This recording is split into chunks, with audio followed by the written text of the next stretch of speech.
లోక్సభ ఎన్నికల ప్రచారానికి ఈ సాయంత్రంతో తెరపడనుంది. ఈ ఎన్నికల్లో ప్రధాని నరేంద్ర మోడీ మొత్తం 180 ప్రచార సభల్లో పాల్గొన్నారు. ర్యాలీలు, రోడ్ షోలు, బహిరంగ సభలతో క్యాంపెయిన్ హోరెత్తించారు. 57 రోజుల పాటు వివిధ రాష్ట్రాల్లో జరిగిన ఎన్నికల ప్రచార కార్యక్రమాల్లో పాల్గొన్నారు. 22 రోజులు ప్రతిరోజు 4 చోట్ల ప్రచారం నిర్వహించారు. మోడీ చేపట్టిన మారథాన్ ప్రచారం ఆయన్ను దేశంలోని ప్రతి ప్రాంతంలోని ప్రజల్లోకి తీసుకువెళ్లింది.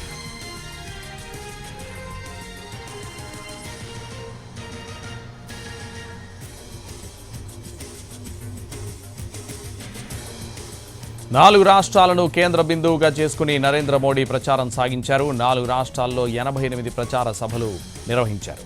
80 ఎంపీ సీట్లు ఉన్న ఉత్తరప్రదేశ్పై భారీగా ఫోకస్ పెట్టారు మోడీ. 2019లో జరిగిన ఎన్నికల్లో యూపీ నుంచి ఎన్డీఏ 64 ఎంపీ సీట్లు గెలుచుకుంది. ఈసారి ఆ సంఖ్యను మరింత పెంచుకోవాలని లక్ష్యంగా పెట్టుకుంది బీజేపీ.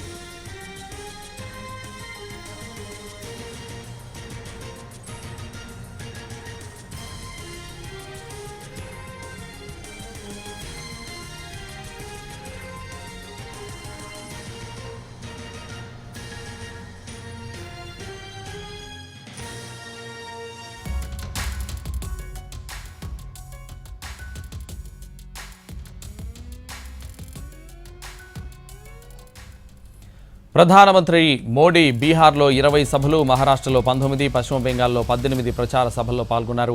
2019 ఎన్నికలతో పోల్చుకుంటే మహారాష్ట్రలో ప్రధానమంత్రి తన ఎన్నికల ర్యాలీలను దాదాపు రెండింతలు చేశారు. ఈసారి ఏక్నాథ్తో బీజేపీ కొత్త పొత్తులు పెట్టుకుంది. కోల్కతాలో భారీ రోడ్ షో నిర్వహించారు మోడీ. 18 ఎన్నికల సభలు, రోడ్ షోలకు అటెండ్ అయ్యారు.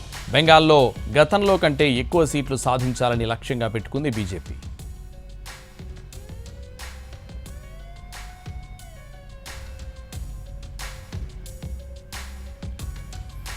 ఈసారి 5 దక్షిణాది రాష్ట్రాల్లో 35 ఎన్నికల ప్రచార సభల్లో పాల్గొన్నారు మోడీ.